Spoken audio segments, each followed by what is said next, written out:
Hello and welcome to Semaphore Uncut. It's a podcast for developers about building great products. Today, I'm excited to welcome Kris Buytaert. Kris, thank you so much for joining us. Hey, thanks for the invitation. Great. Can you please just go ahead and introduce yourself? Okay, I'm Kris. I live in Belgium. About 25 years ago, I started playing with Linux, and I realized that open source was basically what I wanted to do for a very long time after that. Actually started out as a developer, doing projects in Java and C and then other languages. And as I progressed in my career, I started doing more and more operational work, mostly because I basically ended up being the person who knew how to make clusters, who knew how to rack machines. So I rolled into a more operational role by accident. And then some 12, 13 years ago, I spoke a lot at conferences on how we did high availability, how we did scalability, how we did automation, and a lot of those topics. And I bumped into Patrick Dubois at some point at a cloud camp in Antwerp. And we had this crazy idea to say, hey, what about we bring together like the 70 best of our friends to a small conference and get like both operational background, agile background, cloud people, and developers in one room. And that's basically how we started DevOpsDays in 2009. So I was already doing similar work before that, but since then we also had a name to call what we were doing, DevOps. So that's how we got there. And since then, well, since before that, I've basically been helping organizations to deliver software in a better way using open source tools.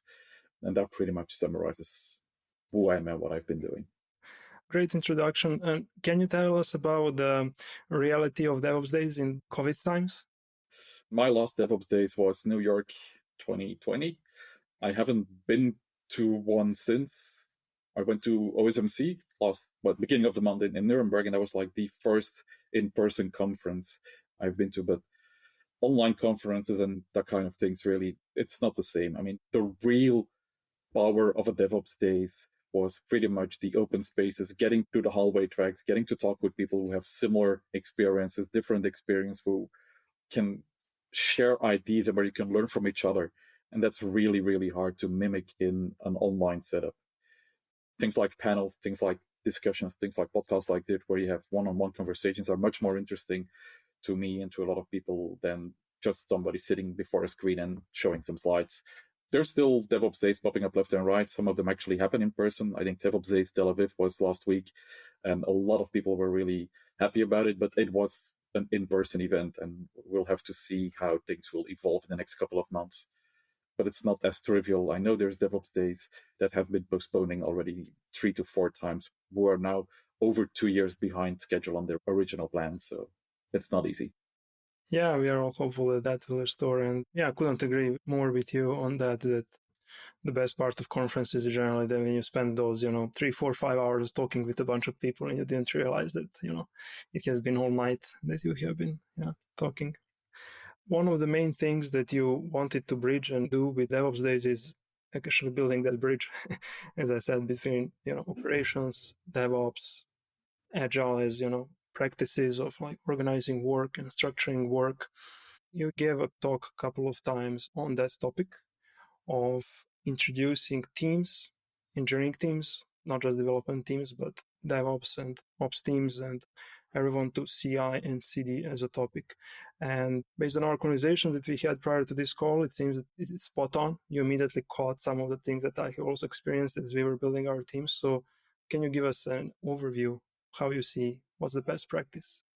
A lot of the work I do is consulting, which means I end up walking into organizations that are struggling, that are failing, and that actually need help, which does mean in a lot of cases, I only see the shit that's around. Clear. But when we get called in, when people are struggling, it often is because they have a problem they need to solve. They cannot get to production at the speed they want. They have stability problems in production. They have basically problems delivering software. And it's happened more than often that you start talking with the different people in the teams and you realize that their whole effort into trying to deliver software has not included operational people. It has just been developers doing some testing, doing some automated testing, then building a pipeline, they've been doing something which they call continuous integration, but how it's being deployed, how it's being delivered, and what the impact is of them accelerating in some ways or doing a different approach totally was ignored by the rest of the team. And those were really painful ones. On the other side, the successful transformations, if you want to call them that, it's the ones where the operation people were involved and they upfront were like, so we want to automate faster, we want to build things and be prepared for what's coming, and we want to be able to support our developers team with a lot of new things. And when you can take one of those teams and say, hey, we're going to do infrastructure as code, and we're not only going to do infrastructure as code, but we're also going to do continuous delivery on your infrastructure. And we're going to teach you how continuous delivery works. We're going to teach you concepts like trunk-based development and how you do promotions and how you do test coverage and all of those things. And when you get teams who understand that, it's going to be much, much, much easier for those people to also support their developer teams and say, hey, well, how do you deal with this? How do you deal with that? Because they know they've experienced it themselves. That I've seen work so many times much better than the approach where the whole CI, the whole CD ecosystem is just something the developers have been thinking of and not having included the rest of the organization, up to a point where it becomes really painful. You see they haven't included those people. And actually the trick to get more of an SRE style role, more of an operational engineering style role, to understand and to learn those things is, so your CI/CD infrastructure, that needs to also be something where you can do continuous delivery on. You should be capable of constantly upgrading, knowing that you can release at any point in time. And getting those people to get to that level is giving them a head start so that they actually become fans of the whole ecosystem and they start to understand, like, yeah, this is how it works. We've seen it. We can show it to other people. And that really helps organizations forward. But sometimes you come into an organization already way too late to get that going. We've just released the CI/CD for MonoRepo's ebook. It's for software engineers who are evaluating or want to optimize the monorepo way of software development. You'll learn how to build a monorepo-first CI/CD pipeline and have a functional microservice application built, tested, and deployed from a monorepo. Check it out on our website, semaphoreci.com/resources/monorepo-CICD.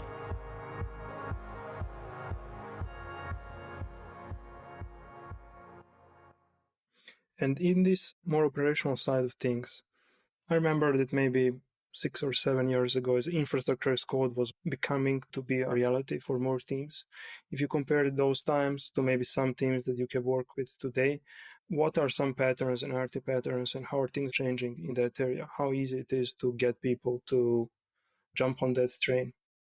5-6 years ago, I probably need to look back longer. There was a fun thread on Twitter a couple of weeks ago where the CNCF kind of defined what GitOps was about. And a lot of the people that have been around doing infrastructure as code for ages were like, yeah, but this is what we've been doing for close to a decade and a half. Like, we do desired state, we do version control, we do actually some tests on this. And that was even, I think, missing in the CNCF definition. We do test on what we do, and then it gets deployed and it stays in that state. And we were capable of reprovisioning things. We're capable of doing all of this automated. The honest remark there is, I haven't seen a lot of organizations who are capable of doing continuous delivery on their infrastructure as code, but they do exist. Sadly, what I see now, I see mostly people that are struggling, is if they claim we do GitOps, they do continuous isolation, because they basically have multiple branches scales running all over the place. And then they have some operator doing git pull and deploying their state of the application in their container ecosystem, which is, in a way, I understand where the problem space is, where they're coming from, but that is absolutely kind of the opposite goals of doing continuous delivery of your infrastructure, because like the clue and the really important thing is testing. And the other part is we do trunk-based development. So if you have multiple long-running branches, you're going to shoot yourself in the foot at some point. So I think a lot of those things are circular movement where people bump into a problem space. They look into ways how to solve them within that problem space. Don't know yet that within their own community that there's been people who solved similar problems before with other technologies. And a lot of those people are going like, so yes, we've solved this problem before. If you just take this, and this pattern and you reuse your tools the other way, you kind of have solved it, but they go out and they start building new tools where they then each time do some incremental improvements, but sometimes forget about, hey, this already exists. The joke about it is those who don't know Unix are doomed to reinvent it, and then a lot of people add poorly. I think that is still happening with every single ecosystem. The only thing we should look for is like, there are obviously always incremental improvements, but what are there exactly? And why are people trying to solve a problem the way they currently solve it? That is, to me, what's really the important part. Like, what is actually the problem you're trying to solve? Yeah, I have seen that and actually talked with a lot of guests on the podcast about those cycles that we have in the industry. Do you think it's also related to the generations of people coming into the industry and not knowing what was done before and what is available? It's definitely to do with new people joining the industry, not knowing what exists. And it's also getting impossible to know what exists. I mean, there are so many things moving, there are so many things popping up. There is, however, a struggle where a lot of those people come into the organizations and say, hey, we know to do things, and just forget about there's other people also out there who have experience, who learn things, not maybe with the technology that they've played with, but the patterns are going to be there. That definitely is important, that sometimes knowing the pattern and seeing what's happening is much more important than knowing the specific tools and figuring how to do such and such configuration with such and such tool. But we've seen over years that a lot of what is needed in organizations is really teaching people. We do these things because we are going to implement this feature, because if we don't, this is going to fail. New and young people, in a way, don't have that operational experience. They haven't seen things failed yet. They have seen how they build things, but as they haven't got the age yet, they haven't actually been around long enough to see things fail. That creates conflict, that creates struggle, because they think things are not going to fail, or they think they have the really awesome solution to the problem, where people who have sometimes more experience or different experiences say like, yes, but maybe hold it different because you're going to hurt yourself. And it's a challenge in both ways, because on one hand, the new people need to accept that input. On the other side, the old people need to accept, like, there's obviously, like I said before, incremental improvements, and they could learn from each other. But it still is a hard problem, like preventing people from failing fast.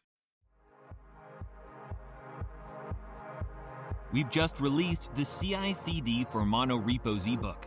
It's for software engineers who are evaluating or want to optimize the monorepo way of software development. You'll learn how to build a monorepo-first CI/CD pipeline and have a functional microservice application built, tested, and deployed from a monorepo.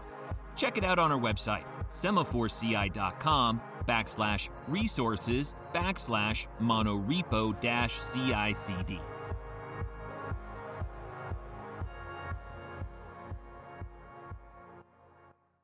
Some analogy that might work, might not.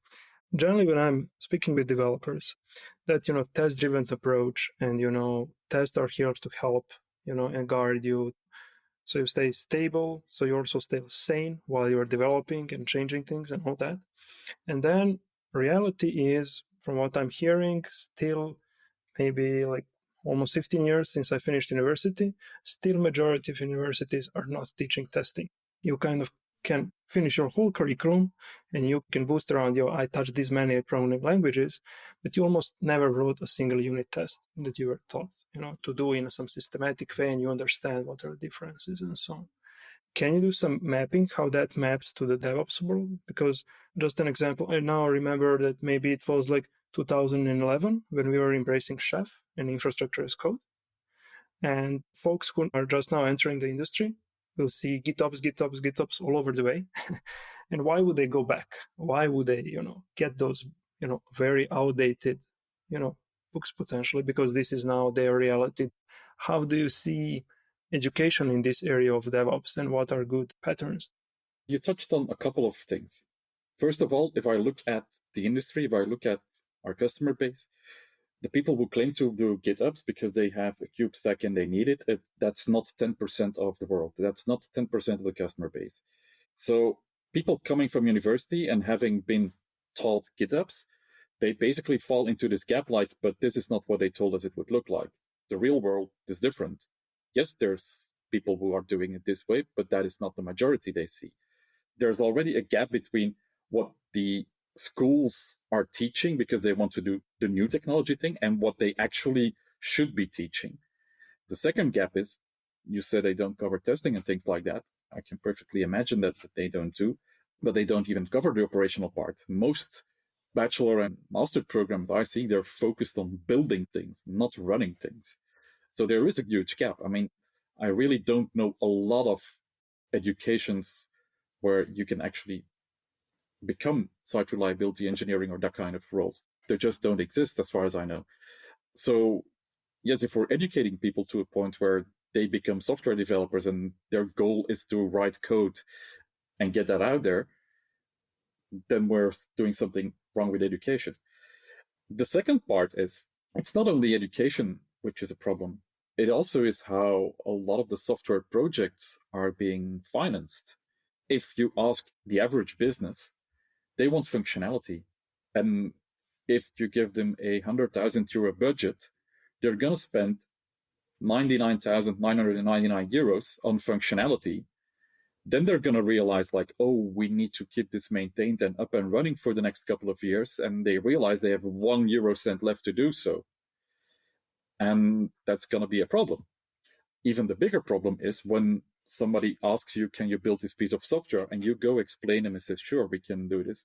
We're going to spend this amount of time into writing it and this amount of time testing it. They're going to say, no, don't spend this amount of time testing it, because they don't understand how software deployment works. They don't understand that it is needed. And your testing budget from that point of view is always going to be under pressure. You're never going to have sufficient budget to test it the way you want.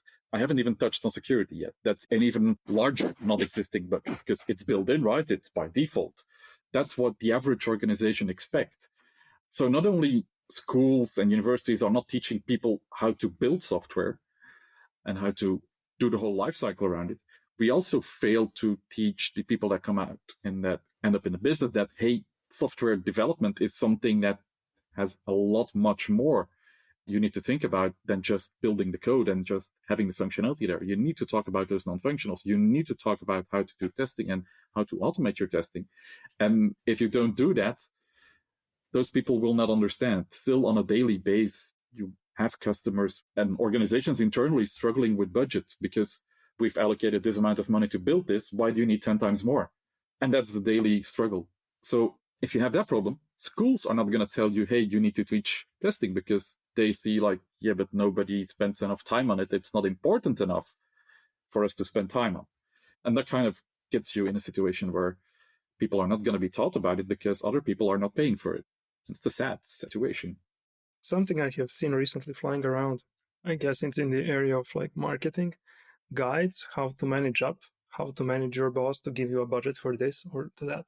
And as you said that you have been working with these struggling organizations, which, may sound bad, but it's actually really exciting. That's the best place to learn, get those experiences.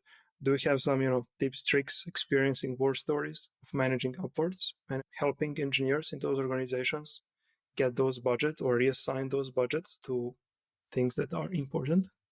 Yes and no. So the scary part is I've got a couple of cases where the actual transformation started happening after a near-death experience, where senior management realized that they needed to start managing things differently, because if they kept going the way they were going, they would go out of business. So that kind of near-death experience, like having experienced real pain and having seen the almost disaster level business impact, it's a really good way to let people think about how to deal with test coverage, how to deal with resilience, how to deal with availability and quality in general. But let's hope that not every organization has to experience that near-death thingy. The thing that does work, however, is if you have product teams where the product owners are involved in creating the backlog and stuff, that you put those people on call. Because those are typically the people who forget to prioritize non-functional requirements, who forget to spend time on test coverage. And once you get those people to be woken up at 3 a.m. on a Sunday morning because there's yet another out-of-memory issue which the previous group of on-call engineers has been nagging about for at least a year, that it needs to be fixed because they're being paged. And when that happens for the third Sunday in a row, that is when those product owners start realizing, oh, why am I being paged for this? This needs to be fixed. And I experimented with that concept with a couple of teams already a couple of years ago, like 6-7 years ago in the Netherlands. And we saw change happen because you see those non-functional requirements. You see those bugs that are basically getting people out of bed. You see them eventually being solved. And that improves the quality. And that means that people are finally starting to realize, like, well, there is a hidden cost for people being paged. There is a hidden cost for having to use much more resources than we should be using because there's resource allocation issues in our code. I think that is really a good tip if you can get those people to be the ones who get woken up when there's a problem. Things might change. Yeah.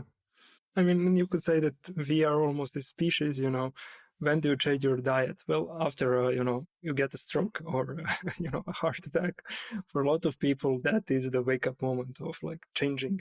I'm not saying that that's the best practice, but yeah, just the analogy is so vivid and direct.